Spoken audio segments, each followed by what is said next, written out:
Shalom saudaraku, pagi hari ini kita kembali merenungkan firman Tuhan dengan judul Berjumpa Dengannya. Bersama saya, Fani Paendong. Perjumpaan kita dengan orang yang sangat istimewa biasanya akan sangat kita nanti-nantikan.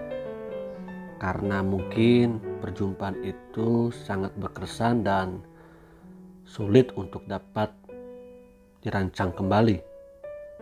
Rasa-rasanya tidak sabar ingin segera bertemu dengan orang tersebut. Bahkan jika memungkinkan, kita ingin sekali memutar waktu agar perjumpaan itu cepat sekali bertemu. Menjadi perenungan buat kita, apakah kita juga sangat menanti-nantikan Tuhan dalam hidup ini? Dia, pribadi yang mulia dan agung itu, begitu rindu ingin bertemu dengan kita. Tuhan bisa menggunakan banyak cara untuk menyatakan dirinya agar saya dan saudara dapat berjumpa dengan pribadinya, dengan dirinya yang sangat mulia itu. Keluaran 3 ayat 1 sampai dengan 6. Adapun Musa, ia biasa mengembalakan kambing domba Yitro, mertuanya, imam di Midian. Sekali ketika ia menggiring kambing domba itu ke seberang padang gurun, sampailah ia ke gunung Allah, yakni gunung Horeb. Lalu malaikat Tuhan menampakkan diri kepadanya di dalam nyala api yang keluar dari semak duri. Lalu ia melihat dan tampaklah semak duri itu menyala, tetapi tidak dimakan api.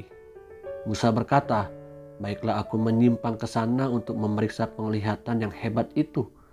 Mengapakah tidak terbakar semak duri itu?"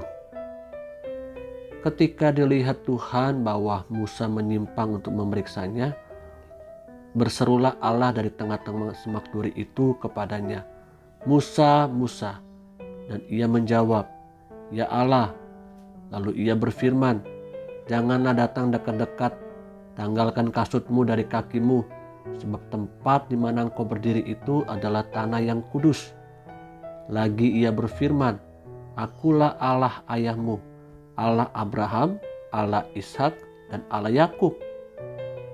Lalu Musa menutupi mukanya, sebab ia takut memandang Allah. Lalu Musa menutupi mukanya, sebab ia takut memandang Allah. Saudaraku yang Tuhan kasihi, di sini kita melihat bahwa Allah menyatakan dirinya kepada Musa di tengah-tengah semak duri dalam perjalanan ketika Musa sedang beraktivitas. Tuhan menyatakan pribadinya di tengah-tengah kegiatan Musa, di tengah-tengah rutinitas Musa. Tuhan tidak dapat dibatasi kehadirannya hanya di dalam dimensi ruang atau situasi ibadah saja, seperti kita sedang beribadah di dalam gereja. Dia mau agar kita mengetahui, I am here, aku ada di mana engkau berada.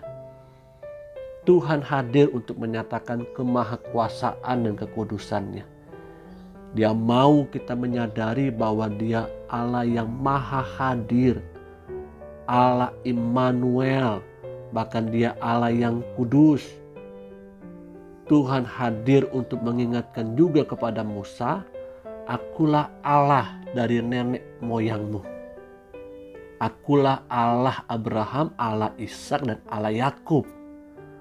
Terkadang saudaraku, Tuhan ingin meneguhkan kembali kepada kita, "Akulah Allahmu yang sudah menolong kita pada masa-masa dahulu kala, yang telah meluputkan kita dari segala keterpurukan, dari segala rintangan tantangan hidup yang sudah kita lalui pada masa-masa yang lalu." Dalam renungan ini juga Tuhan mau berkata kepada kita, "Akulah Tuhan yang sudah mengalahkan maut. Akulah yang sudah memulai di dalam segala rencana untukmu.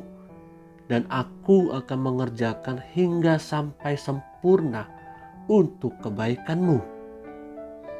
Bersyukurlah kita yang dapat memahami kehadiran Tuhan dalam hidup ini. Dia mau kita semakin dewasa di dalam pengenalan akan pribadinya. Dia mau kita sungguh-sungguh menyadari bahwa Allah yang kita sembah itu Allah yang tidak pernah berubah kuasanya. Kemarin, hari ini, bahkan sampai selama-lamanya. Patutlah kita bersyukur dan bangga karena kita punya Allah yang bukan dibuat oleh tangan manusia, tapi Allah yang sudah membuat dan menjadikan kita, bahkan punya rencana yang mulia dan terbaik dalam hidup ini, bahkan dalam masa-masa pandemi COVID-19. Tuhan Yesus menolong kita semuanya. Amin.